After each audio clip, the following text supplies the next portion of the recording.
Yes, my name is Petricia. I am from Denmark and I am a student in Sweden.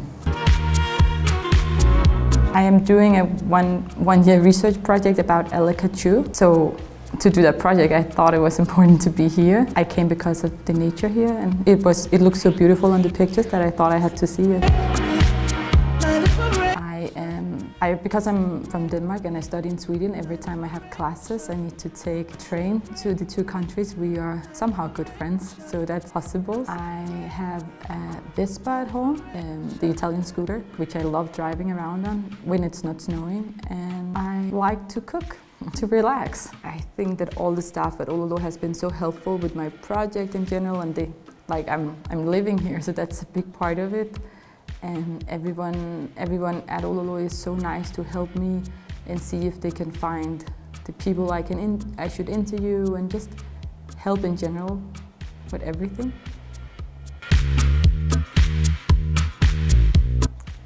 I would start saying it's a co-working space, and for me also co-living, and then I would say it's more than that. It's one big family and it's a good way to meet the local people here. And I would advise anyone to go here and stay while they are in Bishkek.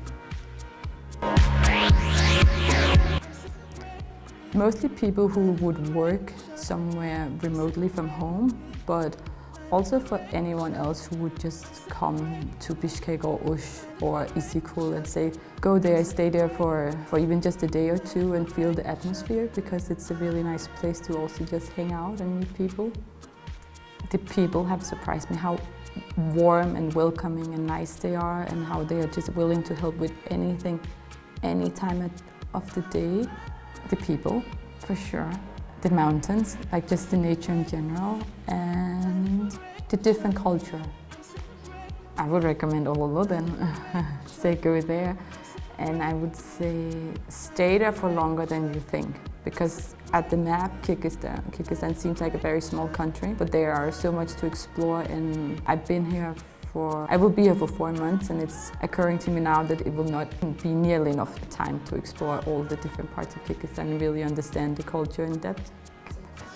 And I think it is the day I went to Kachuu, near the Chinese border, because the lake is so beautiful. It was starting to get a bit cold, but me and my friend, we took a swim in it for just a few seconds. The water was freezing, but it was really amazing just to be in the water and be at that lake and trekking for the whole day, and then staying in the yurts during the night. There has been a lot of good memories from here. The local people are very welcoming and often takes me out to try new restaurants in Bishkek or try different stuff. It's really nice just to hang out here. I would say be this kind of family that you come into, and that everyone, even if you are staff at Ololo or co-livers or co-workers, you feel part of it instantly, and that's a very nice thing, I would say.